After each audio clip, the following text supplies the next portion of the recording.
दोस्तों नमस्कार, स्वागत है आप सभी का 4 PM पर। मैं हूं आपके साथ अदिति।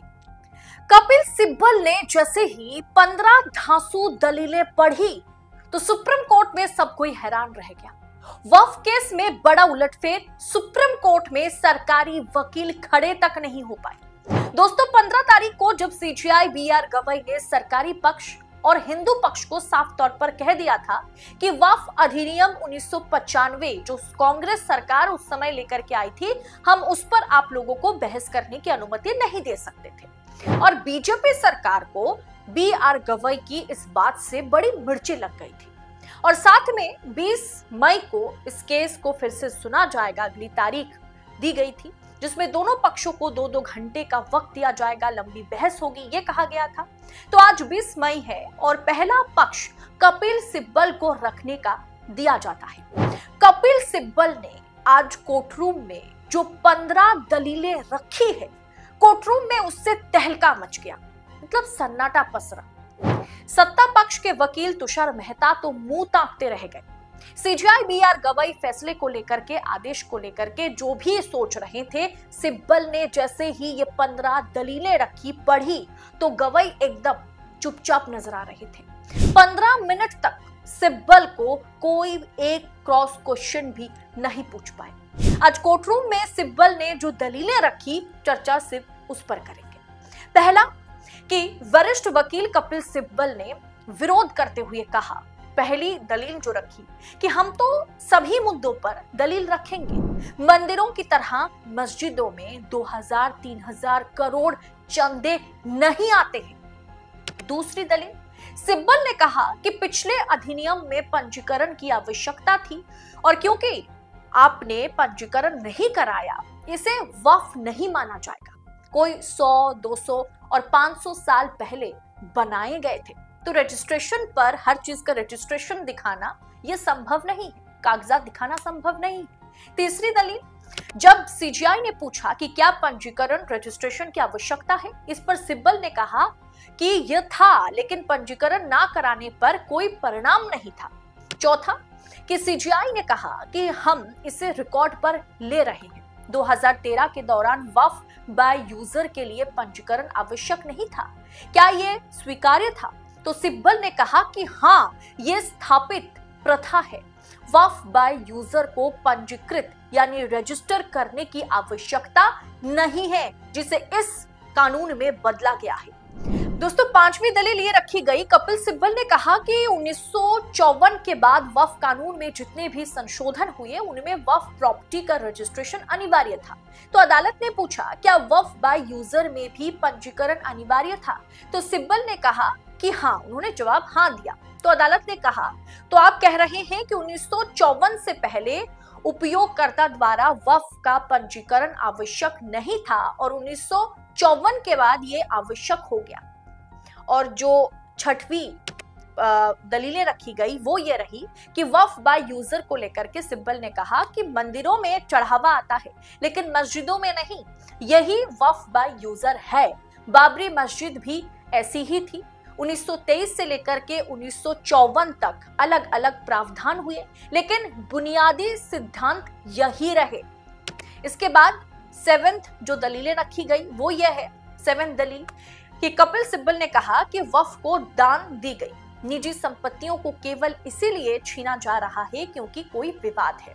इस कानून को वक्फ संपत्तियों पर कब्जा करने के लिए डिजाइन किया गया है, यानी सरकार जानबूझकर जो विवादित जमीन है मुसलमानों की, उसे कब्जा करना चाह रही है। 8वीं दलील ये रखी गई कि सिब्बल के तर्क पर अदालत ने कहा कि दरगाहों में तो चढ़ावा होता है। इस पर सिब्बल ने कहा कि मैं मस्जिदों की बात कर रहा हूं, दरगाह अलग है। और इसके बाद 9th दलील ये रखी गई कि कपिल सिब्बल ने कहा कि एक बार वक्फ हो गया तो हमेशा के लिए हो गया, सरकार उसमें आर्थिक मदद नहीं दे सकती। मस्जिदों में चढ़ावा नहीं होता है, वक्फ संस्थाएं दान से चलती है। और जो 10th दलील रखी गई वो ये है कि कपिल सिब्बल ने कहा कि कलेक्टर जांच करेंगे, जांच की कोई समय सीमा नहीं है, जब तक जांच रिपोर्ट नहीं आएगी तब तक संपत्ति वक्फ की नहीं मानी जाएगी। सीजीआई ने पूछा, क्या इससे धर्म का पालन करने पर रोक लग सकती है? इसके जवाब में कपिल सिब्बल ने कहा कि ये प्रावधान अनुच्छेद 25 का उल्लंघन है। संशोधन से वक्फ को सरकार ने अपने पास से ले लिया है। इसके बाद यदि कोई अनुसूचित जनजाति मुस्लिम है तो वक्फ बनाना चाहता है तो ऐसी संपत्ति वक्फ नहीं है और ये सीधे तौर पर अधिग्रहण है और अनुच्छेद 25 के तहत अधिकार छीन लिया जाता है। सिब्बल ने कहा कि मैं सरकार को क्या दिखाऊं कि मैं एक मुसलमान हूं, इसका फैसला कौन करेगा और मैं 5 साल तक क्यों इंतजार करूं?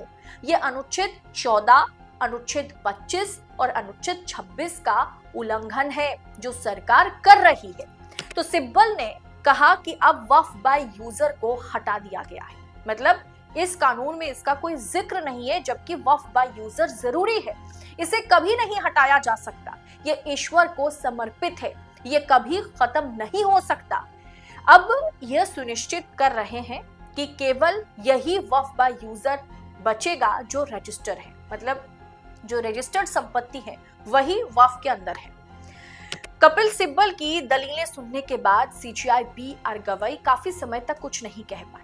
बी.आर. गवई ने पूछा कि खजुराहो में एक मंदिर को, मतलब संरक्षण में है एक मंदिर, फिर भी लोग वहां जाकर के पूजा प्रार्थना कर सकते हैं। तो सिब्बल ने कहा, नया कानून कहता है कि अगर कोई संपत्ति एक तरीके से संरक्षित है तो ये वक्फ नहीं हो सकती, मतलब कोई मस्जिद अगर संरक्षित है तो वो वहां पर वो वक्फ के अंदर नहीं आ सकती।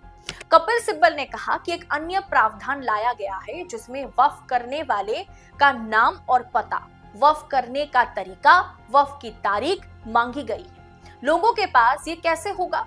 200 साल पहले बनाए गए वक्फ मौजूद हैं और अगर वे ये नहीं देते हैं तो किस तरीके से उसे 6 महीने के भीतर जो है जेल जाना पड़ेगा।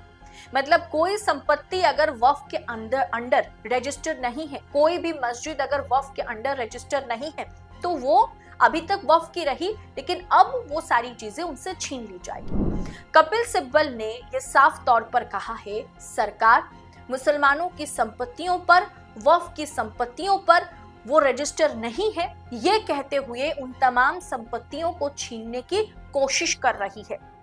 ये एक तरीके से किसी की धार्मिक आस्था पर, किसी की आप कह सकते हैं कि धार्मिक विश्वास पर भी चोट है और जबरदस्ती घुसना है। जरा सोचिए दोस्तों, अभी यूपी में योगी आदित्यनाथ की सरकार कर क्या रही है? योगी आदित्यनाथ की सरकार जितने भी विवादित जमीनें हैं, जितनी भी विवादित मस्जिदें हैं, मजार है, उसे ढहाने की कोशिश में लगी हुई है। अब कपिल सिब्बल आज कोर्ट रूम में ये साबित करने की या ये एक तरीके से रखने की कोशिश कर रहे थे, जो ये मस्जिदें हैं ये दान से चलती है, मतलब ये जमीन किसी ने आपको दान कर लिया, आप उस पर या वक्फ बोर्ड जो है उस पर मस्जिद बनाई है और उसके जरिए वहां पर जो भी धार्मिक आस्था है, नमाज पढ़ना हो, जो भी हो वो किया जाता है। जबकि हमारी जो मंदिरें हैं, हिंदू धर्म में जो मंदिरें बनती है वो ट्रस्ट के जरिए और जो चंदा मंदिरों में चंदा भेंट किया जाता है, जो पैसे दिए जाते हैं, चंदे के तौर पर जो पैसा इकट्ठा होता है, कुछ हद तक मंदिरें उससे भी चलाई जाती है, जो मस्जिदों के लिए संभव नहीं है, जिसे वक्फ बोर्ड जो है वो चलाती हैं। और वक्फ या मस्जिदों के लिए दान बहुत जरूरी है। यहाँ पर आप पैसा नहीं चढ़ाते, आप किसी को कोई चीज दान करते हैं, जमीन दान करते हैं, और उस जमीन पर जब मस्जिदें बनाई जाती है उसे अब सरकार छीनना चाह रही है। ये सरासर गलत है और किसी की आस्था पर बुरी तरह से प्रहार है। यानी ये जो 15 दलीलें रखी गई कोर्ट रूम में, ये जो 15 धांसू दलीलें आज सुप्रीम कोर्ट में कपिल सिब्बल ने पढ़ी है, उसके बाद तुषार मेहता भी खड़े नहीं हो पा रहे थे।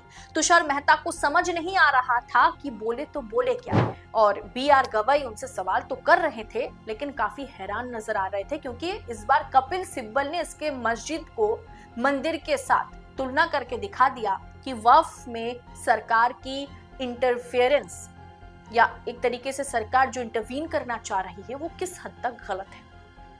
दोस्तों, इस पूरे विषय पर आपकी राय क्या है? अभी तक अंतिम फैसला नहीं आया है। अंतिम फैसले पर हमारी हर किसी की नजर है। फैसला जैसे ही आता है हम आप तक जरूर पहुंचाएंगे। लेकिन आज कोर्ट रूम में कपिल सिब्बल ने जो मेन 15 दलीलें दी, जो इंपॉर्टेंट 15 दलीलें पढ़ी है, वो वाकई महत्वपूर्ण रहा। फिलहाल इस पूरे विषय पर आपकी टीका टिप्पणी कमेंट बॉक्स में हमारे साथ साझा जरूर कीजिएगा और ऐसी खबरों को लगातार पाने के लिए 4 PM के साथ बने रहे। आप सभी का बहुत बहुत शुक्रिया। जय हिंद, जय भारत।